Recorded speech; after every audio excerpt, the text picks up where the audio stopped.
Okay, try again. This is like my third time recording this. But anyway, welcome back. This is going to be the pathology of inflammation. So let's start out with the types of calcification. We'll get to the inflammation part. This is kind of like the result of all the inflammation. So dystrophic calcification is when the calcium is deposited in necrotic tissue, and it's a reaction to tissue damage. So this is a result of either like acute or chronic inflammation. Metastatic calcification is when calcium deposit is in normal tissue. So in this case, there is no inflammation. It's the result of hypercalcemia. Fat necrosis is when fat deposits in, or calcium is deposited in the fats and it makes the calcium soaps. This is a result of pancreatitis, any kind of leak of pancreatic lipases. And in the brain, there is no calcium deposit. And necrosis causes the calcification, and it is always pathogenic. Apoptosis is, programmed. So those two are different. Keep it in your mind. Cytoplasm tells how the cell died. So in hypoxia, it's free radicals. This can be normal. So there is coagulation necrosis, or it's hydrolyzed by strong acids or alkaline material, and there is nothing there. So this is liquefaction necrosis. So in this case, there would be no calcium deposit. In mass apoptosis, there's going to be caseous necrosis. We'll cover that later. And here's the saponification. This is from the enzymatic fat necrosis. So inflammation is a protective response to eliminate the initial cause of the cell injury at first. So there's the 5 R's: recognition, recruitment, removal, regulation, and resolution. So granulomas are really associated with chronic inflammation, and they are when materials are inside. It doesn't have to be just bacteria, and they can't be killed, so they're just kind of like walled off. So the only exception is the natural killer cells. Those don't really need a receptor, so they don't need antigens to be activated. Everything else has to have cytokines in order to be activated during like inflammation. So endothelial contraction causes the gaps in the venules to be larger, and it's caused by vasoactive mediators, and those will be your nitric oxide and serotonin, and those will just increase the vasodilation. Could be caused by direct injuries such as toxins, and those can be permanent. The leukocyte dependent, it depends on a certain like factor. We'll cover that later, and those are usually in the venules or pulmonary capillaries, and that allows the leukocytes to go to crawl through the gaps in a process called diapedesis. And increased transcytosis, so it's associated with the vascular endothelium growth factor, allows the venules to be more permeable, to allow the neutrophils to go through along with the nutrients they need to repair the injured tissue. And angiogenesis is associated with TNF and interleukin 1. So these are just the types of allergic reactions you should kind of be aware of, because these do cause inflammation. It just depends on the timing. Type 1 is like immediate, and everything else is about like a bit longer. Alright, so chemotaxis is the movement of the neutrophils, and that's important because they're the first ones to respond to any sort of injury or infection. So an injury will send out histamine to allow the leukocytes to migrate out of the circulation to go to the injured tissue, and then the chemokines interleukin 8, C protein 5A, and 3A will attract the leukocyte to the damaged tissue. And then there's the dilation of the vessels to allow the leukocytes to reach its targets faster. And in terms of inflammation, there's two kinds. There's transitate, where there's a lot of there's no cells, there's no protein. It's just pushing out a fluid. So this is less to do with inflammation and more to do with low amounts of albumin in the blood. So this is really involved in cirrhosis of the liver, ascites, things like that. The one that we want to worry about is exudate. There's a lot of protein, lots of cells, and it has LDH. And LDH is a sign of necrosis. So this is the steps of chemotaxis, and we will get through them right now. So first, they need to be activated because without activation, they're kind of they're in stasis in the bloodstream. So, and the mannose receptors on them will induce the leptin path, and that allows opsonization, and that induces the macrophages to consume the pathogen. And the destruction is going to be caused by, or the destruction of the pathogen or other foreign bodies, I should specify, caused by the reactive oxygen species and nitric oxide, and that causes the secondary extracellular damage.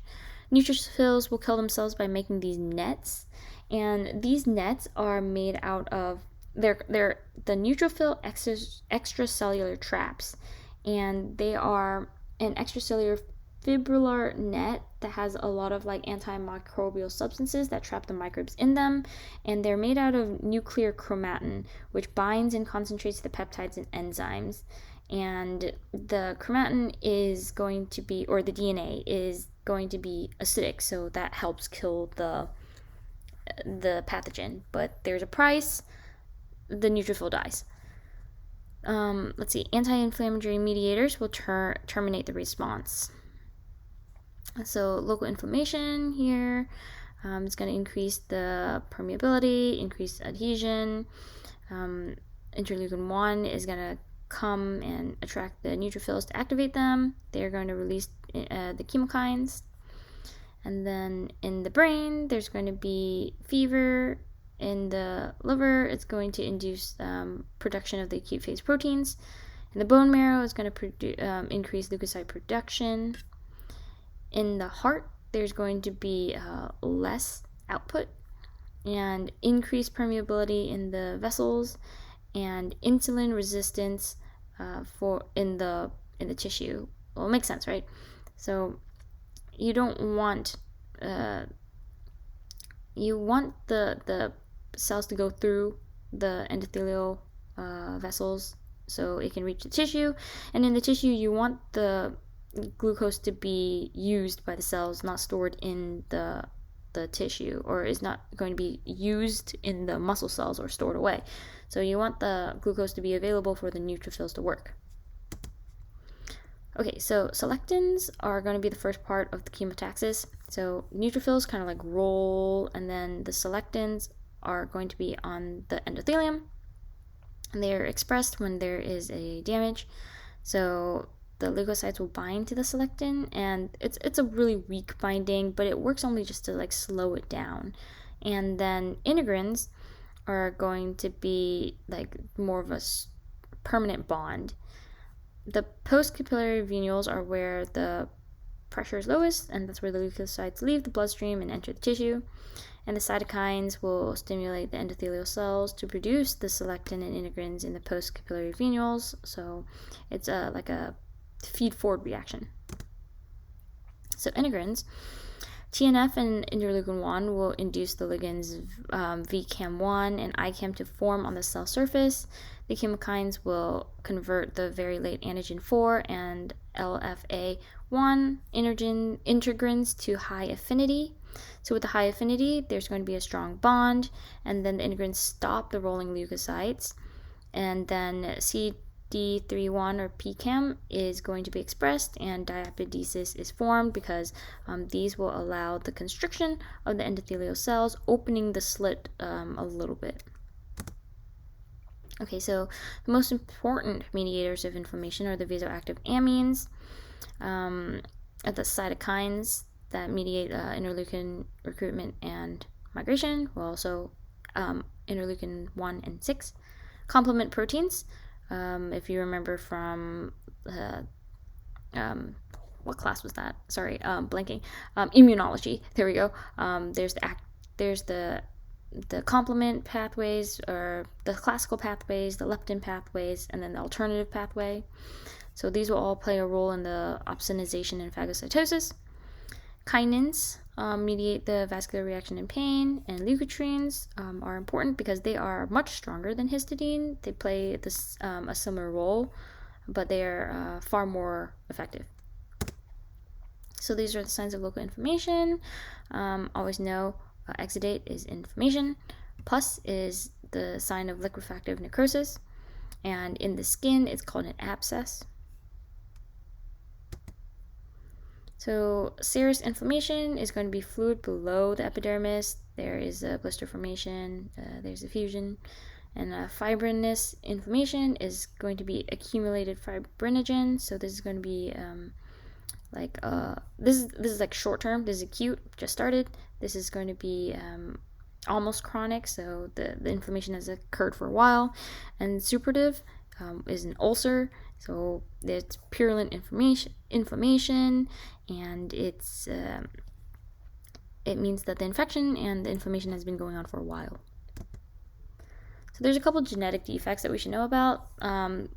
Leukocyte adhesion deficiency, LAD1, is when the integrin is mutated, and then LAD2 is when the receptor for selectin is defective.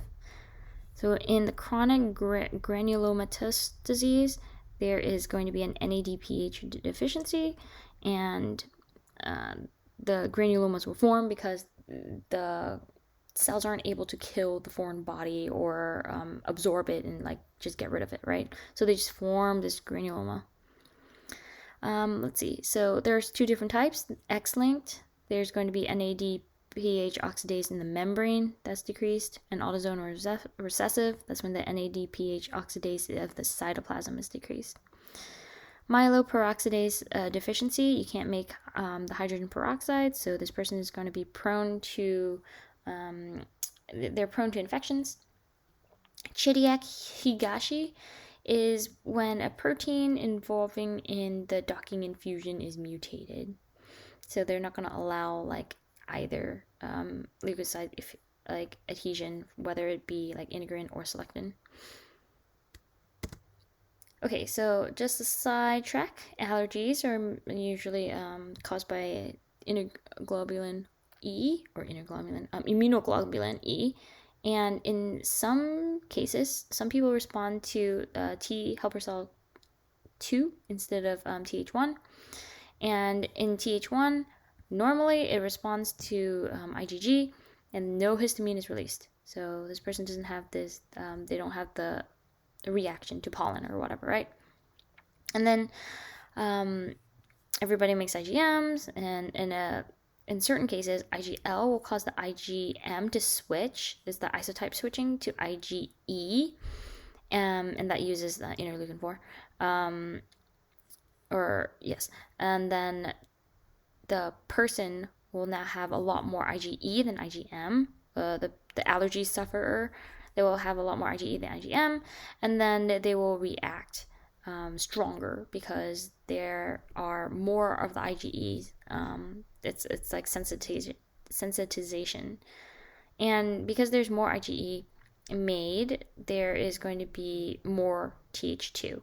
So Th2 and Th1 block each other, so you can't have both of them. And in the patient with severe allergies, they're going to have a lot more Th2 and virtually no Th1. So in some cases, desensitization therapy will force the body to switch from Th2 to Th1.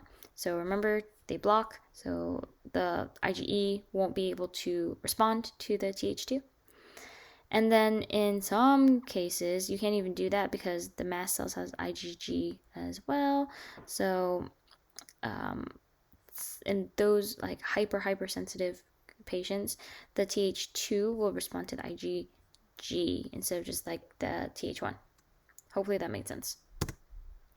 Okay, so chronic inflammation, the main cell is the macrophages, It's very specific. It involves the acquired immunity, so it's cell mediated. And the classical path will form the granulomas. The alternative path is used for repair because it secretes the growth factors that promotes the angiogenesis and that activates the fibroblasts for collagen synthesis. So this will form the scars and the neovascularization. Problem is that in the future, there's going to be a loss of function. So here are the difference. Granulation tissue is good. This is what we want. This is wound healing. This is acute. So it's going to be new connective tissue, and there's a lot of like tiny blood vessels. It's reddish, it's moist, bumpy. It's made out of fibroblasts, mononuclear cells, and an edematous extracellular matrix. And it's a good thing. It's usually painless. Granuloma, however, is not good. It's the granulation tissue produced in response to infection, inflammation, or presence of foreign substance. So, like if you leave in a undissolvable suture for too long, a granuloma will form over it. And we'll cover this in the next couple slides. It causes the low-grade fever, loss of appetite, loss of function, made of mostly macrophages and surrounded by lymphocytes. And the main function is to try to surround it and digest the foreign substances, but it can't, so it just is there for basically ever. Okay, so caused by disease, delayed hypersensitivity, exposure to toxins, autoimmunity. First to arrive is always the neutrophils, and then the monocytes, and those will transform into the macrophages, and then the macrophages activated by interferon gamma, endotoxins, T cells, and natural killer cells. And then the activated macrophages are like larger, they have more lysozymes, they have higher metabolism, and they have greater phagocytic capabilities. Interferon gamma is made by the T helper cell 1 and the natural killer cells, and they help the apoptosis by this enzyme perforin, and that injects the granzyme B to activate the capaces. Capaces are endonucleases that will go into the cell and break up the nucleus. The macrophages are going to be recruited by interferon gamma and to make the epithelioid cell.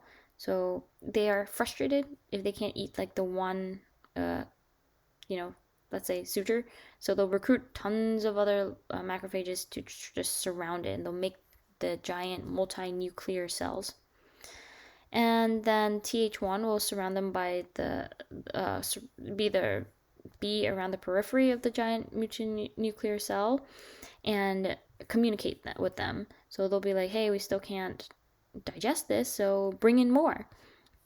And that will be either like the foreign body granuloma, where they try to surround like a suture and, eat it, or it can be an immune granuloma. So this would be involved with like, self cells. This is autoimmunity. Okay, so the most important diseases to know with the granulomatous inflammation is TB. TB always, and that causes a caseating tubercle. We'll go through that next slide. Leprosy, syphilis, cat scratch disease, sarcoidosis, and Crohn's disease. Okay, so what's the difference between caseating and non-caseating granulomas? Caseating is Latin for cheese, and creatively enough, it's named cheese because it has a cheese-like appearance. So if you see like a cadaveric slide of caseating granulomas, it's like spongy and white, and basically cheesy looking. It's caused by TB. And in non-caseating, it's going to be a solid appearance, so there's cells inside. And the non-caseating, the cells have been digested, or in the caseating granulomas, the cells have been digested, and it forms this amorphous grayish debris in the center of the granuloma. And the non-caseating is caused by sarcoidosis, Crohn's disease, and leprosy. Granulomas, especially the foreign body ones, can be treated by steroids, and that leads to the resolution. And the resolution can be a fibrotic scar or a collagenous fibrotic scar. So in this slide, you can see there's a lot of collagen like just running through the tissue. So leukocytosis, it's a high white blood cell counts. It's important to know to figure out like whether this is cancer or an infection. So in neutrophilia, there's going to be lower absent leukocyte alkaline phosphatase. Patient has a fever, and it's high, and you can say like, yeah, this person has a infection. And you give them antibiotics. So this case is called leukemoid. So it looks like leukemia. It's similar to leukemia, but it isn't leukemia. However, if there's like a high amount of leukocytes, but there's no fever, there's no inflammation, you have to think there's going to be, or if there's lower absent amount of adult, mature leukocyte, you have to think about chronic myeloid leukemia because a lot of the cells that are made are immature.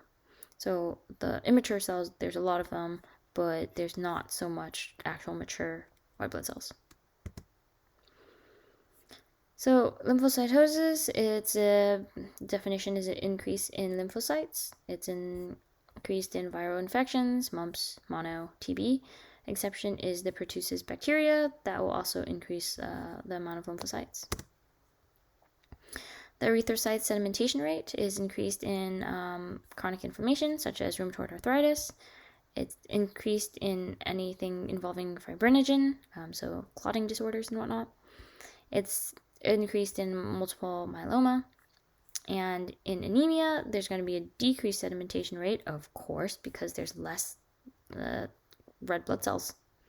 And there's going to be more repulsion because all the cells have a slight amount of